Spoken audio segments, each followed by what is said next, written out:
Okay ji, welcome to the part 2। Tense की बात कर रहे थे, ये कैसे दर्द को ख़त्म कर देता है और इसका स्टैंडर्ड वे ऑफ यूज़ क्या है। वो कौन सी 3 टेक्निक्स हैं जिनके थ्रू किसी भी टेंस की डिवाइस को एक इफ़ेक्टिव वे में इस्तेमाल किया जा सकता है, जिसकी प्रॉपर सेंस बन रही होती है। इससे पहले अगर आपने फर्स्ट पार्ट नहीं देखा हुआ वीडियो का तो वो पहले देख लें, क्योंकि उसमें बेसिक जो ओवरव्यू है वो दिया हुआ है टेंस का। लेकिन अगर आपको ऑलरेडी आइडिया है इसकी बेसिक्स का, इसके बीच में मोड्स का, उनके यूजेस का, उनका मतलब का, तो you can deal with this video. तो चलते हैं पहले पार्ट की तरफ। इसका मैकेनिज़्म ऑफ एक्शन, ये कैसे काम करता है, ये कैसे दर्द को ख़त्म कर देता है। इससे पहले हम ये पता करें कि ये दर्द को कैसे ख़त्म कर देता है। हमें इस चीज़ का आइडिया होना चाहिए कि हमारी बॉडी में वो नेचुरली कौन से मैकेनिज़्म है जिनके थ्रू दर्द को कम किया जाता है, क्योंकि इसने भी आर्टिफिशियली उन्हीं मैकेनिज़्म को एक्टिवेट कर देना होता है, उन्हीं सिस्टम को एक्टिवेट कर देना होता है जो बॉडी में नेचुरली पेन को कम करने के लिए हमारी बॉडी में सिस्टम्स होते हैं। तो वो 2 तरह के मैकेनिज़्म हैं। एक को कहा जाता है पेन गेट थ्योरी और दूसरे को कहा जाता है एंडोजिनस ओपियाइड सिस्टम। पहले बात करते हैं पेन गेट थ्योरी के। पेन गेट थ्योरी ये बिल्कुल ऐसे ही है कि एक गेट है, पेन गेट है वो।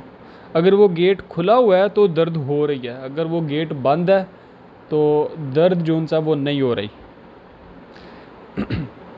इसे थोड़ा सा मैं मज़ीद एक्सप्लेन करूँगा, लेकिन उससे पहले मैं एक छोटा सा ओवरव्यू दे देता हूँ। फॉर एग्ज़ाम्पल, हमें चोट लगती है हाथ पे, और यहाँ से जो इसके चोट की इंफॉर्मेशन है ये न्यूरॉन्स लेके जाते हैं, सेंसरी न्यूरॉन्स हमारे स्पाइनल कॉर्ड में, स्पाइनल कॉर्ड से फिर हायर सेंटर की तरफ और अल्टीमेटली ब्रेन तक जो सा वो इंफॉर्मेशन पहुंचा देते हैं। जैसी ब्रेन को इंफॉर्मेशन मिलती है इसकी, तो ब्रेन पेन सिग्नल्स प्रोड्यूस करता है बॉडी को अलर्ट करने के लिए इस प्रॉब्लम से रिलेटेड। तो जब वो पेन सिग्नल्स प्रोड्यूस होते हैं तो हमें दर्द होती है। अब ऐसा क्या हो कि ये जो इन्फॉर्मेशन यहाँ से स्टार्ट हुई थी ब्रेन के पास जानी, वो रुक जाए रास्ते में, वो ब्रेन तक पहुँचे ही ना। जब वो ब्रेन तक नहीं पहुँचेगी तो ब्रेन भी पेन सिग्नल प्रोड्यूस नहीं करेगा और हमें दर्द नहीं होगी। पेन गेट थ्योरी में बिल्कुल ऐसा ही होता है। जो पाथवे जा रहा होता है ऊपर की तरफ, असेंड कर रहा होता है ब्रेन की तरफ, वो बीच में इंटरप्ट हो जाता है, उसे इंटरप्ट कर दिया जाता है, जिससे ब्रेन तक इन्फॉर्मेशन नहीं पहुंचती। वो इंटरप्ट कैसे होता है? वो इंटरप्ट होता है एक फाइबर के एक्टिवेट होने से। उस फाइबर का नाम है ए बीटा फाइबर। हमारी बॉडी में जो सेंसरी इन्फॉर्मेशन ब्रेन तक लेके जा रहे होते हैं, स्पेशली टच की, पेन की, मैकेनिकल रिसेप्टर्स की, रबिंग की और प्रिकिंग की, उसके बाद हीट की, कूल की, ठीक है। ये जो इन्फॉर्मेशन सेंसरी फाइबर्स उनसे ना वो लेके जा रहे होते हैं ब्रेन की तरफ, और ये तकरीबन 4 फाइबर्स हैं, जिनमें ए अल्फ़ा फाइबर, ए बीटा फाइबर, ए डेल्टा फाइबर और सी फाइबर। इसमें जो हमारे कंसर्न के इस वीडियो में वो 3 है, A beta fibre, A delta fibre और सी फाइबर। जो ए बीटा फाइबर है ये इन्फॉर्मेशन लेके जाते हैं रबिंग की। जब हमें दर्द होती है या चोट लगती है तो हम वहाँ साथ ही ढूंढ सा ना उस पर मलना शुरू करते हैं तो दर्द कम हो जाती है। वो कैसे कम हो जाती है? वो इस तरह कम होती है कि जब हम रब करते हैं तो ए बीटा फाइबर एक्टिवेट हो जाते हैं और वो पेन गेट को बंद कर देते हैं, ठीक है। अब इससे जो है ना थोड़ा सा डिटेल में समझते हैं इस डायग्राम के थ्रू, ठीक है। इसे नहीं देखना अभी, आपने इस पे फोकस करना। अच्छा, यहाँ पे जो सा वो कुछ पार्ट बनाए हुए हैं मैंने। बेसिकली ये पेन पाथवे है, तो असेंडिंग पेन पाथवे है। ये सबसे ऊपर जो सा ये ब्रेन है, ब्रेन के बीच में थैलेमस है। इससे नीचे आ जाए तो ये मिड ब्रेन है, मिड ब्रेन से नीचे आ जाए तो ये मेडुला है, मेडुला से नीचे आ जाए तो स्पाइनल कॉर्ड शुरू हो जाता है, और फिर उससे नीचे भी स्पाइनल कॉर्ड ही है, उसका सेक्शन है।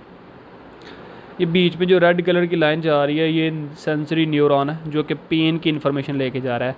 और ये कौन से वाला सेंसरी न्यूरॉन है? ये सी फाइबर है। ठीक है, ये सी फाइबर्स हैं जो कि ब्रेन के पास इंफॉर्मेशन लेके जा रहे हैं, और ये 3 तरह के न्यूरॉन्स के थ्रू जा रही है information, first order neuron, second order neuron और थर्ड ऑर्डर न्यूरॉन। ओके, तो यहाँ से स्टार्ट करते हैं। ये हमारा हाथ है या कोई भी बॉडी पार्ट है, इसके ऊपर जो सा वो ये इंजरी है ये। अब इस इंजरी की इंफॉर्मेशन जो सी है वो ये फर्स्ट ऑर्डर न्यूरॉन लेता है। ठीक है, ये फर्स्ट ऑर्डर न्यूरॉन लेके तो इसे स्पाइनल कॉर्ड में पोस्टीरियर ग्रे हॉर्न के अंदर ले आता है। ठीक है, अब यहाँ पे सेकंड ऑर्डर न्यूरॉन की सेल बॉडी होती है, ये उसे आगे सिग्नल जो है ना वो ट्रांसफ़र करता है, जिसमें न्यूरो ट्रांसमीटर्स जो है ना वो इन्फॉर्मेशन जो है ना वो ट्रांसफ़र करते हैं आगे। अब जो सेकंड ऑर्डर न्यूरॉन इन्फॉर्मेशन ले लेता है और ये फिर ऊपर हायर सेंटर की तरफ जाना शुरू कर देता है, और थैलेमस में जाके जो सा वो ये आगे हैंड ओवर कर देता है सिग्नल्स को थर्ड ऑर्डर न्यूरॉन को, और थर्ड ऑर्डर न्यूरॉन जो सा वो अल्टीमेटली ब्रेन को जो सा वो इंफॉर्मेशन प्रोवाइड कर देता है ब्रेन के सेंसरी कॉर्टेक्स में, जहाँ पे सेंसरी इन्फॉर्मेशन जो सी ना आती है। जैसे ब्रेन को इस इन्फॉर्मेशन का पता चलता है वो पेन सिग्नल्स प्रोड्यूस करने लग पड़ता है, जिसकी वजह से हमें दर्द होनी शुरू हो जाती है। फिर हम क्या करते हैं, हम जो सा वो रब करते हैं यहाँ पे। जैसे ही हम रब करते हैं तो पेन जो सी ना वो कुछ कम हो जाती है, या आपने नोट किया होगा। ये नेचुरल मैकेनिज़्म बॉडी में पाया जाता है। अच्छा, अब ये कैसे दर्द कम हो जाती है, ये गेट कहाँ पे होता है, ये गेट होता है यहाँ पे। ये जो पोस्टीरियर ग्रे हॉर्न के अंदर फर्स्ट ऑर्डर और सेकंड ऑर्डर न्यूरॉन के दरमियान साइनैप्स हो रही है, बेसिकली सारा प्रोसीजर जो है ना वो यहाँ पे होता है। ओके, अब इसे अच्छे से समझने के लिए जो है ना वो इस डायग्राम पे आ जाते हैं। ठीक है, मैंने इधर से लेके इतना पार्ट जो है ना यहाँ पे बनाया हुआ है, ये बिल्कुल वही है जहाँ पे हमारा हाथ था, और ये फर्स्ट ऑर्डर न्यूरॉन है, इन्फॉर्मेशन लेके जा रहा है सेकंड ऑर्डर न्यूरॉन के पास। ओके, तो अब होता ये है, थोड़ा सा डिटेल में है कि फर्स्ट ऑर्डर न्यूरॉन इन्फॉर्मेशन ली, अब ये लेके जाता है, अब इसने सेकंड ऑर्डर न्यूरॉन को इन्फॉर्मेशन देनी है, लेकिन सेकंड ऑर्डर न्यूरॉन जो है वो अभी बंद है, उसका गेट बंद है। यहाँ पे गेट होता है सेकंड ऑर्डर न्यूरॉन पे, ये बंद है। ये कैसे बंद है, क्योंकि ये जो ब्लैक कलर का बीच में एक न्यूरॉन पड़ा हुआ है, इसे इंटर न्यूरॉन कहते हैं, इनहिबिटरी इंटर न्यूरॉन कहते हैं इसे। इस न्यूरॉन ने जो है वो ये गेट बंद किया होता है, क्योंकि इस इंटर न्यूरॉन का इनहिबिटरी जो है ना वो एक्शन होता है इस सेकंड ऑर्डर न्यूरॉन पे। तो जब तक ये गेट नहीं खुलेगा तो इन्फॉर्मेशन आगे नहीं जाएगी। तो फर्स्ट ऑर्डर न्यूरॉन क्या करता है, जैसे ही इन्फॉर्मेशन इसने आगे देनी होती है उससे पहले ये एक अपनी एक्सटेंशन भेजता है, इनहिबिटरी एक्सटेंशन भेजता है, जो कि इंटर न्यूरॉन को इनहिबिट कर देता है, बंद कर देता है, शट कर देता है, जिसकी वजह से ये गेट जो है ना ओपन हो जाता है, और इन्फॉर्मेशन जो है वो आगे ट्रैवल करने लग पड़ती है और अल्टीमेटली ब्रेन तक पहुंच जाती है, तो हमें दर्द होनी शुरू हो जाती है। अब इसमें इंटरप्शन ऐसी आती है, मैंने आपको बताया था जैसे हम रब करते हैं तो जो नॉन पेनफुल सिग्नल होते हैं ये रबिंग के सिग्नल, अब ज़ाहिर है इसकी इन्फॉर्मेशन भी तो ब्रेन तक जानी है ना, तो वो जो इन्फॉर्मेशन ट्रैवल करती है वो ए बीटा फाइबर के थ्रू करती है। जैसे मैंने आपको बताया कि जो पेन की इन्फॉर्मेशन है ये सी फाइबर के थ्रू ट्रैवल करती है, इसी तरह जो रबिंग की इन्फॉर्मेशन है मैकेनोरिसेप्टर्स जो उनसी इन्फॉर्मेशन कैच करते हैं वो ए बीटा फाइबर के थ्रू ब्रेन तक जाती है। लेकिन इससे पहले कि ये ब्रेन तक पहुँचे, ये कुछ एक्सटेंशंस जो सी हैं वो इंटर न्यूरॉन को दे देता है, और वो एक्सटेंशंस होती हैं पॉजिटिव, यानी कि एक्टिवेट करने के लिए, और वो इंटर न्यूरॉन को रीएक्टिवेट कर देते हैं। जैसे ये रीएक्टिवेट होता है, ये अगेन से ये गेट जो सा बंद कर देता है, इसे शट कर देता है, और आगे जो सा वो इन्फॉर्मेशन ट्रैवल नहीं होती और ब्रेन तक नहीं पहुंचती, तो पेन सिग्नल भी प्रोड्यूस नहीं होती और अल्टीमेटली हमारी जो दर्द है वो कम हो जाती है। ओके, एक तो ये नेचुरल मैकेनिज़्म होता है बॉडी के अंदर। ओके, अब बात करते हैं दूसरे नेचुरल मैकेनिज़्म की। ओके, एंडोजिनस ओपियाइड सिस्टम, ये डायग्राम है उसके लिए, और इससे समझने से पहले हम एक दफ़ा फिर दोबारा यहाँ पे आते हैं। अच्छा, मैंने आपको बताया कि जो पेन की इन्फॉर्मेशन लेके जा रही होती हैं वो सी फाइबर होते हैं, ठीक है। अब इसके ऊपर मैंने एक और फाइबर का नाम लिखा हुआ है, ए डेल्टा फाइबर्स का। ये भी पेन की इन्फॉर्मेशन लेके जा रहे होते हैं, लेकिन डिफरेंस क्या है इन दोनों में, जो सी फाइबर हैं ये स्लो कंडक्शन करते हैं, स्लो इन्फॉर्मेशन ब्रेन तक पहुंचाते हैं। जो ए डेल्टा फाइबर होते हैं ये फास्ट इन्फॉर्मेशन जो सी ना पेन की वो ब्रेन तक पहुंचाते हैं। और ये कौन सी इन्फॉर्मेशन होती हैं जो इतनी फास्टली पहुंचानी पड़ती हैं ब्रेन को, वो होती हैं प्रिकिंग की। या कोई भी जिससे शार्प पेन आती है, ठीक है, वो इन्फॉर्मेशन फास्टली ब्रेन तक जानी होती हैं ताकि डैमेज को रोका जा सके, ज़्यादा डैमेज ना हो। तो वो फिर 8 डेल्टा फाइबर का काम होता है वो ब्रेन तक लेके जाना, वो भी सेम पाथवे होता है। ओके, अब इसमें होता ये है, अब 8 डेल्टा फाइबर के थ्रू ब्रेन को इन्फॉर्मेशन गई, फिर ब्रेन ने और बाकी जो यहाँ पे हायर सेंटर होते हैं कुछ, उन्होंने मिल के जो सा ना वो इन्फॉर्मेशन आगे कमांड जो सी है वो देनी होती है मिड ब्रेन को। मिड ब्रेन में एक एरिया होता है peri aqueductal grey area, PAG। PAG zone है वो नीचे आगे कमांड भेजता है मेडुला के अंदर न्यूक्लियस राफे मैग्नस को, NRM। तो ये नीचे एक फाइबर के थ्रू जोन्स है वो पहुंचते हैं पोस्टीरियर ग्रे हॉर्न में, और यहाँ पे वो रिलीज़ करते हैं सेरोटोनिन, ठीक है। अब इस प्रोसीजर को जोन्स है ना वो ले जाते हैं आगे, यहाँ पे डिटेल में थोड़ा सा आइडिया हो जाएगा। ये वही चीज़ है, मिड ब्रेन में पार्ट है PAG का, और ये मेडुला में पार्ट है NRM का। यहाँ से जोन्स है वो कमांड आती है नीचे, इसमें ये रिलीज़ करता है सेरोटोनिन। सेरोटोनिन जब रिलीज़ होता है तो वो वहाँ पे जो इंटर न्यूरॉन पड़ा होता है वो उसे एक्टिवेट कर देता है। ओके, अब थोड़ा सा ये नीचे जो क्या बना हुआ है इसका मैं आपको बता देता हूँ। यहाँ पे अभी आप रुक जाए इंटर न्यूरॉन तक, ये फर्स्ट ऑर्डर न्यूरॉन है, आगे इन्फॉर्मेशन प्रोवाइड करनी है इसने सेकंड ऑर्डर न्यूरॉन को, ठीक है। ये क्रॉस मैंने बाद में लगाए हैं, ये बात भी अभी नहीं लगे हुए, अभी ये ओपन है। अच्छा, अब ये जो इन्फॉर्मेशन है ये आगे फर्स्ट ऑर्डर न्यूरॉन से सेकंड ऑर्डर न्यूरॉन को कैसे मिलती है, वो मिलती है न्यूरो ट्रांसमीटर्स के थ्रू। अब पेन की जो इन्फॉर्मेशन आगे ट्रांसमिट करते हैं उन न्यूरो ट्रांसमीटर्स को कहते हैं P सब्सटेंस और ग्लूटामेट। ये कॉन्टीन्यूसली यहाँ से निकल के और यहाँ पे सेकंड ऑर्डर पे बाइंड कर रहे होते हैं, जिससे जो आगे इन्फॉर्मेशन होती है ना वो ट्रैवल करती है। अच्छा, अब होता ये है कि इस सिस्टम में एंडोजिनस ओपियाइड सिस्टम में 3 तरह के जो है ना वो ओपियाइड्स होते हैं जो कि नेचुरल पेन किलर होते हैं हमारी बॉडी के अंदर। उन्हें कहा जाता है एंडोर्फिन्स, एनकेफ्लिन्स और डिनॉर्फिन्स। ये नेचुरल पेन किलर्स होते हैं। कई दफ़ा जब हम एक्सरसाइज करते हैं ना बहुत इंटेंस, तो तब बॉडी में एंडोर्फिन्स भी रिलीज़ होती है। अच्छा, अब होता यह है कि जो एक वहाँ पे जो इंटर न्यूरॉन पड़ा होता है कि उसका काम होता है कि इन ओपियाइड्स को जो सा वो रिलीज़ करना। जैसे ही सेरोटोनिन आता है वो इंटर न्यूरॉन को एक्टिवेट कर देता है, और एनकेफ्लिन्स, एंडोर्फिन्स और डिनॉर्फिन्स जो सा इनमें से कोई ओपियाइड जो सा ना वो यहाँ पे वो रिलीज़ करता है इंटर न्यूरॉन। अब इन ओपियाइड्स का काम क्या होता है? इन ओपियाइड्स का काम होता है कि इन्होंने ये जो न्यूरो ट्रांसमीटर्स होते हैं जो पेन को आगे ट्रांसमिट करते हैं, पेन सिग्नल्स को ट्रांसमिट करते हैं, ये उन न्यूरो ट्रांसमीटर की रिलीज़ को बंद कर देता है या स्लो कर देते हैं। जब न्यूरो ट्रांसमीटर ही रिलीज़ नहीं होंगे तो आगे इन्फॉर्मेशन भी नहीं जाएगी पेन की, जिसकी वजह से पेन पाथवे बंद हो जाएगा, इनहिबिट हो जाएगा, ठीक है। ये नेचुरल मैकेनिज़्म है बॉडी के अंदर। सम अप कर देता हूँ जल्दी से।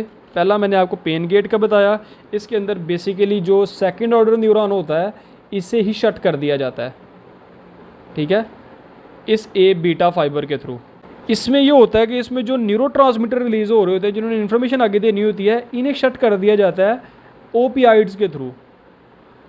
और इस सारे प्रोसीजर को स्टार्ट करता है ए डेल्टा फाइबर। ए बीटा फाइबर पेन गेट में थे, ए डेल्टा फाइबर जोन से हैं वो एंडोजिनस ओपियाइड सिस्टम में है, ठीक है। ए डेल्टा फाइबर्स।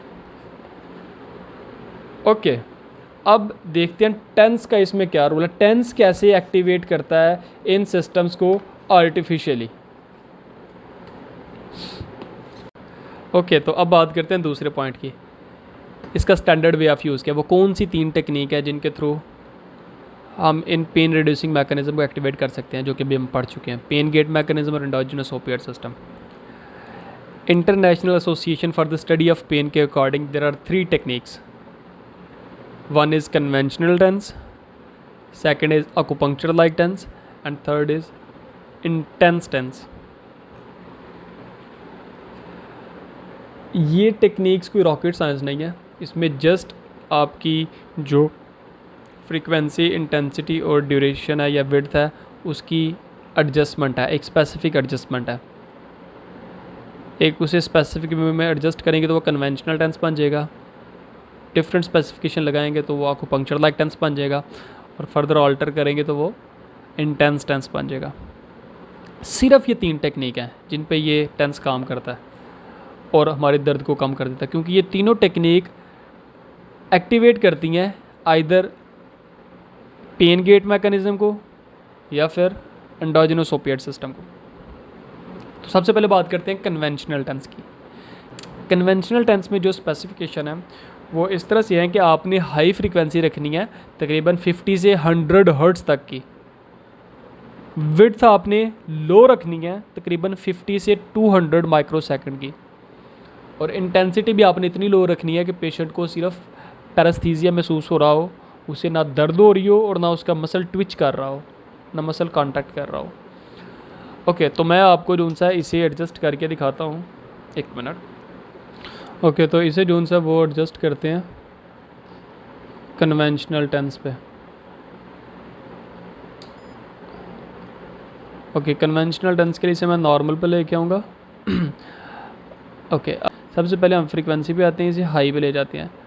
जो रिकमेंडेशन है वो 50 से 100 हर्ट्ज़ की है, तो इसे मैं ले जाता हूँ फिर 100 पे ले जाता हूँ क्योंकि हाई फ्रीक्वेंसी चाहिए। तो हाई फ्रीक्वेंसी के लिए इसे ले गया हूँ, वो ज़्यादा ही ऊपर चला गया। उसके बाद विड्थ जो सी है ये लो होनी चाहिए, और जो कि लो ही है, ठीक है। 50 से नीचे नहीं जाती है, ऊपर चली जाती है 50 से नीचे। तो इसकी रिकमेंडेशन भी 50 से 200 माइक्रोसेकंड की है। ओके, फ्रीक्वेंसी हाई पे है। अब ऊपर से हमने सेटिंग इसकी इतनी करनी है पेशेंट से पूछ के कि उससे वाइब्रेशंस आ रही हैं, पैरास्थीसिया महसूस हो रहा होगा, और उसका मसल देखेंगे वो ट्विच नहीं कर रहे होंगे, और ये पेनफुल भी नहीं होगी उसके लिए। तो ये बन जाएगा हमारा conventional tense technique. Conventional tense जो है हाईली सूटेबल है ए बीटा फाइबर को एक्टिवेट करने के लिए। जी, ए बीटा फाइबर जब एक्टिवेट होंगे तो पेन गेट मैकेनिज़्म पे काम करेंगे और दर्द को कम कर देंगे। ओके, तो अब बात करते हैं अकुपंक्चर लाइक टेंस की। अकुपंक्चर लाइक टेंस के लिए जो स्पेसिफिकेशन है वो लो फ्रीक्वेंसी और हाई इंटेंसिटी हाई विड्थ की है। कितनी लो फ्रीक्वेंसी? 2 से 4 हर्ट्ज़, और विड्थ 100 से 400 माइक्रोसेकंड मैक्सिमम, और इंटेंसिटी इतनी कि पेनफुल ना हो बस, और मसल ट्विच कर रहा हो, ठीक है, इसमें मसल ट्विच होना चाहिए। तो ये बन जाएगा अकुपंक्चर लाइक टेंस। पहले से जो सा वो एडजस्ट करते हैं अकुपंक्चर लाइक टेंस पे। तो ओके, फोकस हो जाए अच्छे से।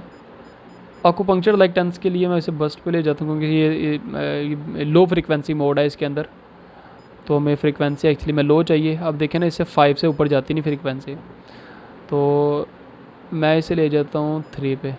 वैसे 2 से 4 तक की इसमें रेंज है IASP के अकॉर्डिंग। उसके बाद जो विड्थ है, विड्थ हाई होनी चाहिए, इंटेंसिटी भी हाई होनी चाहिए। विड्थ ना एक्चुअली में जब आप विड्थ हाई करते हैं ना, तो आप बेसिकली आप इंटेंसिटी को हाई करते हैं। विड्थ आपको इंटेंसिटी की तरह महसूस हो रही होती है। कभी आप खुद को लगा के देखेंगे ना, तो विड्थ आप बढ़ाएंगे तो आपको ऐसा लगेगा जैसे इंटेंसिटी बढ़ा दिया आपने।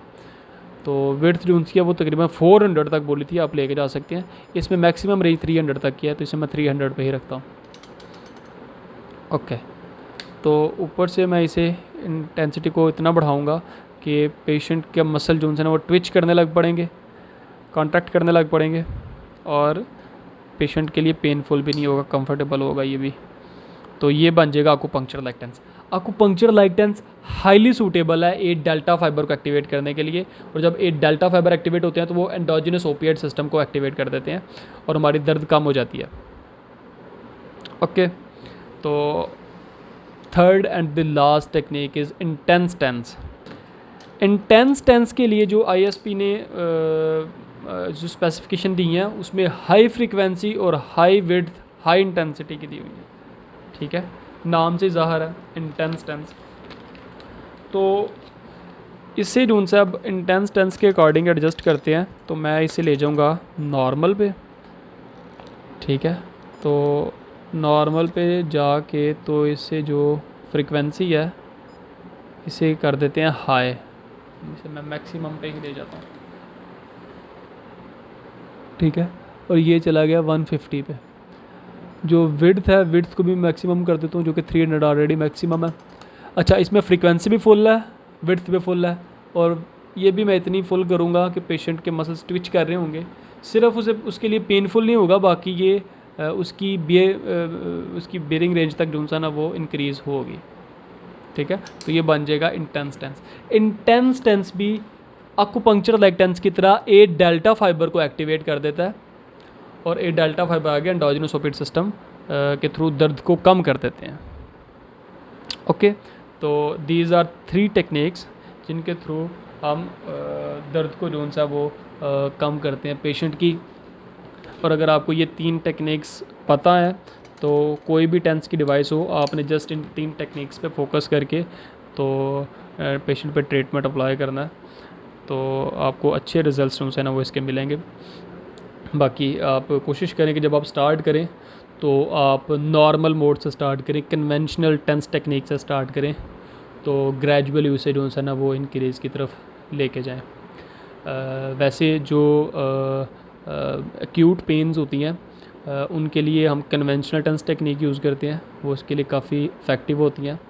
और जो क्रोनिक पेन होती है उसके लिए हम इंटेंस मोड यूज़ करते हैं, या अकुपंक्चर लाइक टेंस जो उनसे वो यूज़ करते हैं, जिससे जो है ना वो पेन में काफ़ी हद तक फ़र्क आता है। तो नेक्स्ट टाइम जब आप इसे यूज़ करेंगे तो इसकी सेंस भी बन रही होगी और अच्छे रिज़ल्ट्स भी आएंगे इंशाल्लाह। Thank you for watching the video.